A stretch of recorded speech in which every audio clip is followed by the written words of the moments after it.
નમસ્તે friends, computer એજ્યુકેશનના online ટીચિંગમાં હું અસ્મિતા કાંજીયા આપ સૌનું હાર્દિક સ્વાગત કરું છું. ધોરણ 10 વિષય કમ્પ્યુટર, ચેપ્ટર નંબર 4 HTMLમાં યાદી અને કોષ્ટક કઈ રીતે તૈયાર કરી શકાય. તો વિદ્યાર્થી મિત્રો, આપણે ચેપ્ટર નંબર 4 ભણી રહ્યા છીએ. અત્યારે ચેપ્ટર નંબર 4માં અત્યાર સુધી આપણે યાદી એટલે કે લિસ્ટ કઈ રીતે તૈયાર કરી શકાય તેની માહિતી મેળવી લીધી. તે ઉપરાંત તેના પ્રોગ્રામનું પ્રેક્ટિકલ પણ કર્યું આપણે. તો હવે આપણે શીખવાનું છે કે HTMLમાં વેબ પેજ દરમિયાન કોષ્ટક એટલે કે ટેબલ કઈ રીતે ઇન્સર્ટ કરી શકાય. તો આજે આપણે HTMLમાં કોષ્ટક એટલે કે ટેબલનો ઉપયોગ કરવા માટે કયા પ્રકારની ટેગ જોશે અને કેવી રીતે તેના એટ્રીબ્યુટ કાર્ય કરે છે તેના માટેની થોડી થિયરી ભણીશું. આવતીકાલના લેક્ચરથી આપણે HTMLમાં ટેબલ ક્રિએટ કરવા માટેના પ્રોગ્રામની યાદી જોઈશું. તો આજે આપણે થિયરીમાં ભણીએ કે HTMLમાં ટેબલ કઈ રીતે તૈયાર કરી શકાય. HTMLમાં કોષ્ટકનું વ્યવસ્થાપન કરવા માટે મુખ્યત્વે તમે અહીંયા એક કોષ્ટક જોઈ શકો છો. વિદ્યાર્થી મિત્રો, તમારી સ્ક્રીન ઉપર એક કોષ્ટક આપેલું છે. તમારી ટેક્સ્ટ બુક ઓપન રાખો. તમારી ટેક્સ્ટ બુકમાં પણ આ પ્રકારનું કોષ્ટક આપેલું છે. આ કોષ્ટક તમારી ટેક્સ્ટ બુકમાં પેજ નંબર 63 પર આપેલું છે. તમે જો HTMLમાં કોઈ પણ બોડી વિભાગની અંદર બોડી વિભાગ સ્ટાર્ટ અને બોડી વિભાગ ઓવરની વચ્ચે તમે સિમ્પલ કંઈ પણ લખાણ લખો છો તો તમારો આઉટપુટ આ પ્રકારે તમે જે સ્ક્રીન ઉપર જોઈ રહ્યા છો એ પ્રકારે આવે છે. પરંતુ તમારે આ આઉટપુટને ટેબલમાં જોઈએ છે. ધારો કે મોડર્ન સ્કૂલ લખ્યું છે તેને તમારે ઉપર હેડિંગમાં જોઈએ છે, ત્યારબાદ સ્ટાર એજ્યુકેશનને સબટાઇટલમાં જોઈએ છે અને ત્યારબાદ તમારે રો અને કોલમ દર્શાવવી છે એટલે કે ખાના દર્શાવવા છે. જે તમારી ટેક્સ્ટ બુકમાં નેક્સ્ટ પેજ પર આઉટપુટ આપેલું છે 64 નંબરના પેજ પર. તમારે જે પહેલાં આઉટપુટ આપેલું છે એ કમ્બાઈન આપેલું છે કે જો તમારે ટેબલ ટેગનો ઉપયોગ નથી કરતા. HTMLમાં ટેબલ બનાવવા માટે ટેબલ ટેગનો ઉપયોગ થાય છે. તો ટેબલ ટેગનો ઉપયોગ નથી કરતા અને બોડી વિભાગમાં સિમ્પલ પેરેગ્રાફમાં લખો છો તો આ રીતનું આઉટપુટ આવે છે. અને જ્યારે ટેબલ ટેગનો ઉપયોગ કરીને તમે દર્શાવો છો તો તમે જોઈ શકો છો સ્ક્રીન પર કે આ રીતનું તમારું આઉટપુટ ડિસ્પ્લે થાય છે. જેમાં તમે ટાઇટલ, સબટાઇટલ, રો અને કોલમની ઉપર દર્શાવેલા ટાઇટલ કાંઈ પણ દર્શાવી શકો છો. અહીંયા બોર્ડર દર્શાવી નથી તો તમારે બોર્ડર આપવી હોય તો બોર્ડર પણ અલગ રીતે દર્શાવી શકો છો. ટાઇટલના કલર, સબટાઇટલના કલર, રોના કલર એટલે કે અંદર જે લખાણ છે એ લખાણના અલગ અલગ રીતે તમે કલર પણ દર્શાવી શકો છો. તો આપણે આ રીતે વ્યવસ્થિત HTMLમાં વેબ પેજ દરમિયાન ટેબલ ક્રિએટ કરવું હોય તો આપણે શું કરીશું? તો સૌપ્રથમ તમારી ટેક્સ્ટ બુકમાં પેજ નંબર 64 પર ટેબલ કઈ રીતે બનાવાય તેની સરસ થિયરી દર્શાવેલી છે. તો હું જે સમજાવું તો સાથે તમે ટેક્સ્ટ બુક પણ ઓપન રાખશો. HTMLમાં કોષ્ટક તૈયાર કરવા માટે ટેબલ ટેગ સ્ટાર્ટ અને ટેબલ ટેગ ઓવરનો ઉપયોગ કરવામાં આવે છે. એટલે કે બોડી વિભાગમાં જ્યાંથી તમારે ટેબલ ક્રિએટ કરવાની શરૂઆત કરવી છે ત્યાં તમારે ટેબલ ટેગની સ્ટાર્ટ કરવાની અને જ્યાં તમારે ટેબલ કમ્પ્લીટ કરવાનું થતું હોય એટલે કે રો કોલમ અપાઈ ગઈ હોય, ત્યારબાદ અંદરનો ડેટા પણ અપાઈ ગયો હોય, ત્યારબાદ તમારે ટેબલ ટેગને ઓવર કરાવવાની રહેશે. ટેબલ ટેગ સ્ટાર્ટ અને ટેબલ ટેગની વચ્ચે આપણે કોષ્ટકનું શીર્ષક, કોષ્ટકની કિનારી એટલે કે બોર્ડર, શીર્ષક એટલે કે સબટાઇટલ ઉપર આપણે કંઈ પણ ફોર એક્ઝામ્પલ ટાઈમ ટેબલ બનાવતા હોઈએ તો આપણે ઉપર ટાઈમ ટેબલ પહેલાં હેડિંગ આપીએ છીએ, ત્યારબાદ ટેબલ ડ્રો કરવાની શરૂઆત કરીએ છીએ. તો કોષ્ટકનું શીર્ષક એટલે કે ટાઇટલ, બોર્ડર, કોષ્ટક માટે ઊભી અને આડી હરોળ એટલે કે જેને આપણે કહીએ છીએ રો અને કોલમ, આ બધા ગુણધર્મનો ઉપયોગ કરી અને ટેબલ ક્રિએટ કરવામાં આવે છે. કોષ્ટકનું મુખ્ય લખાણ ઊભી હાર અને આડી હરોળ સ્વરૂપે ગોઠવાય છે. તમને ખ્યાલ જ છે કે ટેબલ કેવા પ્રકારનું હોય. તમે ટેબલની વ્યાખ્યા આપવા જાઓ તો ટેબલ કોને કહેવાય? તો કે આડી અને ઊભી રોનું જે કોષ્ટક તમારી સ્ક્રીન પર દેખાય છે તેને આપણે ટેબલ તરીકે ઓળખવામાં આવે છે. કોષ્ટકમાં આડી હરોળ TR ટેગ દ્વારા દર્શાવવામાં આવે છે. ટેબલ રો TRનું પૂરું નામ થાય ટેબલ રો આડી એટલે કે તમે જે આડા ખાના કરો છો તેને TR ટેગ સાથે દર્શાવવામાં આવે છે.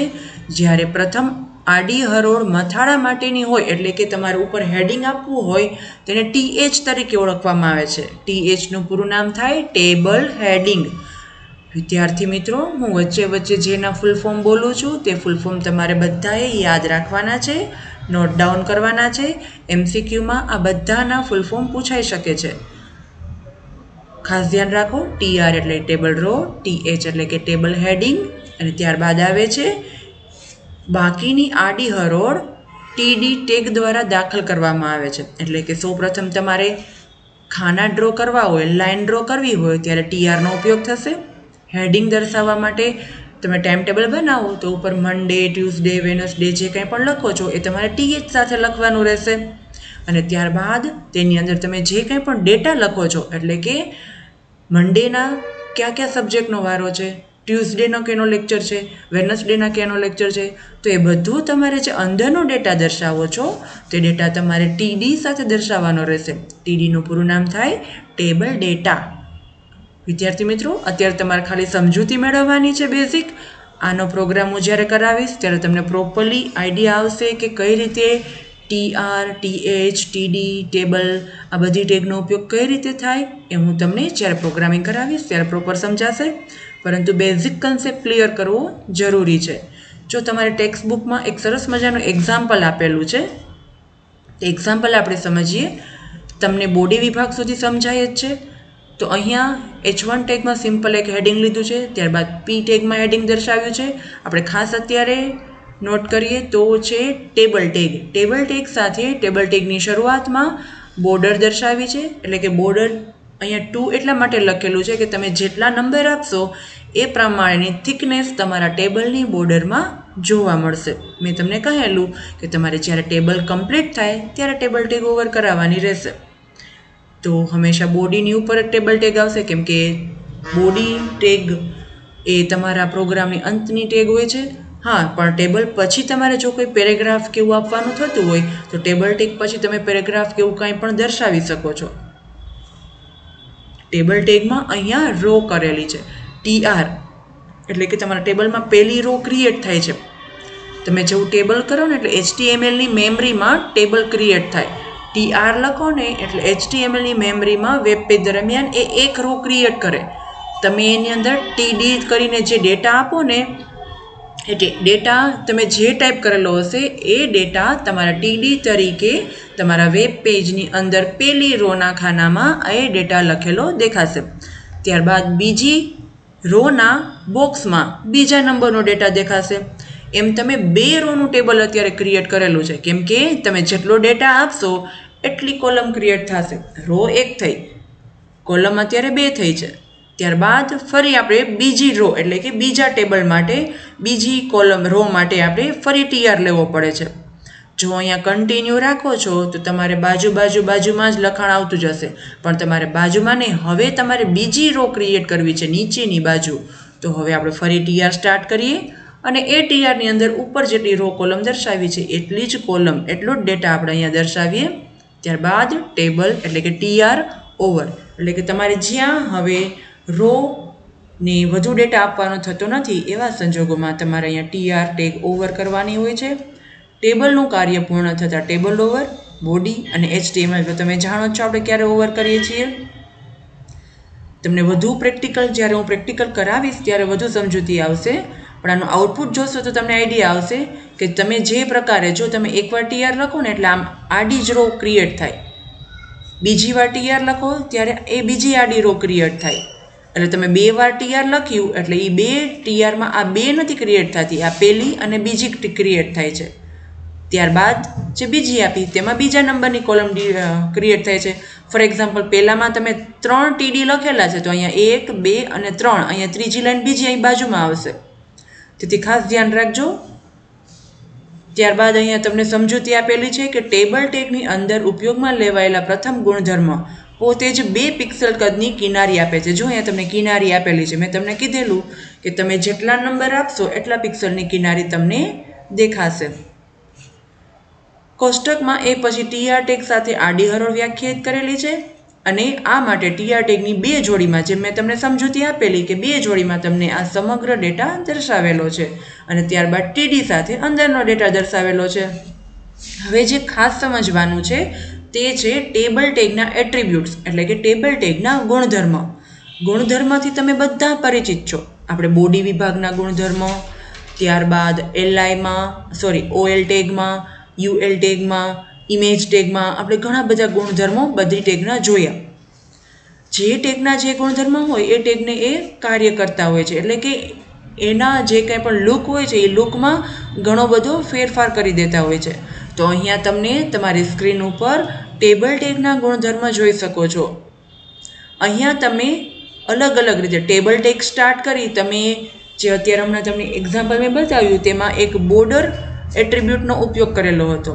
ત્યારબાદ અહીંયા અલાઇન, બીજી કલર, કેરેક્ટર, કોલસ્પાન, હેડર, આ બધાનો ઉપયોગ આપણે જ્યારે પ્રેક્ટિકલ કરશું ત્યારે આપણે જોશું. તમે આ બધામાંથી થોડા ઘણા તો પરિચિત હશો જ. પહેલું છે ધારો કે ખાનાની માહિતીને ટૂંકું સ્વરૂપ પૂરું પાડે છે, જે ખાસ જરૂરી છે. કેમ કે ફોર એક્ઝામ્પલ અલાઇન છે તો એ અલાઇન ખાસ જરૂરી રહેશે, કેમ કે અલાઇન છે એ તમારે ખાનાની માહિતીને ગોઠવે છે કે તમારે ખાનાની માહિતી રાઇટ, લેફ્ટ, સેન્ટર, બોટમ, ટોપ કઈ બાજુ જોઈએ છે. ટેબલમાં બેકગ્રાઉન્ડ કલર જોઈએ છે તો બેકગ્રાઉન્ડ કલરનો ઉપયોગ કરો. કેરેક્ટર એટલે કે કોઈ ચોક્કસ લખાણ તમારે દર્શાવવું હોય, ફોર એક્ઝામ્પલ ઉપસી આવે એવું, તો આપણે બોલ્ડનો, બિગ ટેગનો એ બધાનો ઉપયોગ કરતા હતા. તો આમાં તમારે એક કેરેક્ટર તરીકેનો એક નવો એટ્રીબ્યુટ આવે છે. ત્યારબાદ આવે છે કોલસ્પાન. ખાનું કેટલા ખાના સુધી વિસ્તરી શકે, એટલે કોલસ્પાન એટલે કે તમારે ખાનું કેટલું મોટું કરવું છે, તમારે ખાનાની અંદર કેટલા પ્રકારનો ડેટા, કેટલા કેરેક્ટરનો ડેટા ઉમેરાય એવડું કરવું છે. તો ખાનાની વિડ્થ વધારવા માટે તમારે કોલસ્પાન એટ્રીબ્યુટનો ઉપયોગ થાય છે. ત્યારબાદ આવે છે હેડર્સ, એટલે કે ઉપરનું મથાળું દર્શાવવા માટે, હાઇટ એટલે કે ખાનાની ઊંચાઈ દર્શાવવા માટે, લખાણને ખાનાની અંદર જ આપમેળે નવી લાઈન દર્શાવવા માટે, નો વ્રેપ એટલે કે તમારે વ્રેપ નથી કરાવવું, અંદરને અંદર સળંગ લાઈન દર્શાવે છે. આપણે જેમ કે એક્સેલમાં કરીએ છીએ વ્રેપિંગ, એવી રીતે તમારે આમાં વેબ પેજમાં વ્રેપિંગ કરવું હોય તો કરી શકો છો. ત્યારબાદ છે રોસ્પાન. ખાનું કેટલી આડી હરોળ સુધી, જે અહીંયા કોલસ્પાન હતું એ ઊભી હરોળમાં વિસ્તરે છે અને રોસ્પાન છે એ આડી હરોળમાં વિસ્તરે છે. ત્યારબાદ આ બધા એટ્રીબ્યુટ આપણે જ્યારે પ્રેક્ટિકલ કરીશું ત્યારે ટેબલ ટેગની સાથે આ બધાનો ઉપયોગ કરતા શીખીશું. કોષ્ટકને નામ કઈ રીતે આપવું. કોષ્ટકને નામ એટલે કે ફોર એક્ઝામ્પલ તમે ટાઈમ ટેબલની શરૂઆત કરો છો તો ઉપર તમે પહેલાં હેડિંગ આપેલું હોય ટાઈમ ટેબલ, તો એ ટાઈમ ટેબલ નામ તમે સિમ્પલ H1માં આપો તો પણ ચાલે છે, પરંતુ ટેબલ એક સ્પેશિયલ ટેગ પ્રોવાઈડ કરે છે પોતાના હેડિંગ માટે, જેનું નામ છે કેપ્શન ટેગ. તમારે ટેબલની સાથે કેપ્શન ટેગનો ઉપયોગ કરવો હોય તો કરી શકો છો. ટેબલ દર્શાવો તે પહેલાં ઉપર હંમેશા હેડિંગ ઉપર હોય છે, ત્યારબાદ ટેબલની શરૂઆત થાય છે. તો કેપ્શન ઉપર લખી અને તમારે જે ટાઇટલ આપવું હોય એ ટાઇટલ આપો અને કેપ્શન ટેગને ઓવર કરાવો. કેપ્શન ટેગ સ્ટાર્ટ અને કેપ્શન ટેગ ઓવરની વચ્ચે જે કંઈ પણ લખાણ હશે તે ટેબલની ઉપર હેડિંગ તરીકે ડિસ્પ્લે થશે. તમને અહીંયા આઉટપુટ આપેલું છે, તમે જોઈ શકો છો. તો વિદ્યાર્થી મિત્રો, આજનો લેક્ચર આપણે અહીંયા જ કમ્પ્લીટ કરીએ છીએ. આવતા લેક્ચરમાં એટલે કે આવતીકાલે હું તમને HTMLના પ્રોગ્રામમાં ટેબલ કઈ રીતે ક્રિએટ કરાય તેના વિશેની માહિતી આપવાની છું. તો વિદ્યાર્થી મિત્રો, તમને મારો વિડીયો પસંદ આવ્યો હોય, મારો લેક્ચર વ્યવસ્થિત સમજાયો હોય તો મારા વિડીયોને લાઇક કરો, સબસ્ક્રાઈબ કરો. Thank you.